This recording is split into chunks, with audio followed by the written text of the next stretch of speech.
समझदार कौवा और जादुई पत्थर। बहुत समय पहले की बात है। एक पहाड़ी गांव में एक समझदार कौवा रहता था जिसका नाम था कालू। वह बहुत शांत और होशियार था। सारे पक्षी उसकी बुद्धिमानी की तारीफ करते थे। एक दिन कालू को जंगल में घूमते समय एक चमकता हुआ नीला पत्थर मिला। पत्थर बहुत सुंदर था और उसमें से हल्की सी रोशनी निकल रही थी। कालू को वह पत्थर बहुत पसंद आया। वह उसे अपनी चोंच में दबाकर घर ले आया। रात को जब वह सोने गया तब उसने सपना देखा। एक बूढ़ा उल्लू उससे कह रहा था, इस पत्थर में जादू है, लेकिन इसका सही इस्तेमाल सिर्फ नेक दिल प्राणी ही कर सकता है। अगर स्वार्थ में इसका इस्तेमाल करोगे तो यह सब छीन लेगा।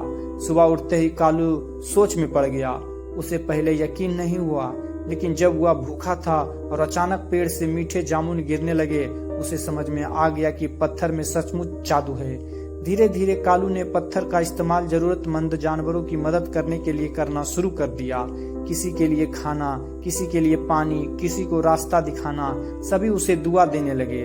लेकिन एक दिन एक लालची तोता आया और उसने कालू से वह पत्थर मांगा। कालू ने मना किया, लेकिन तोते ने चालाकी से पत्थर चुरा लिया।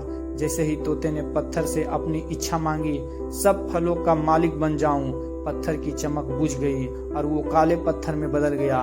तोते की आवाज चली गई और वह उड़ भी नहीं सका। कालू ने पत्थर वापस लिया, लेकिन अब वह साधारण पत्थर बन चुका था। तब एक बूढ़ी चिड़िया ने कहा, किसी भी शक्ति का सही इस्तेमाल ही उसे शक्ति बनाए रखता है। कहानी की सीख, शक्ति का सही इस्तेमाल ही उसकी सच्ची पहचान है। लालच हमेशा नुकसान ही देता है। अगर आपको यह कहानी पसंद आई हो, please like, share and subscribe. धन्यवाद।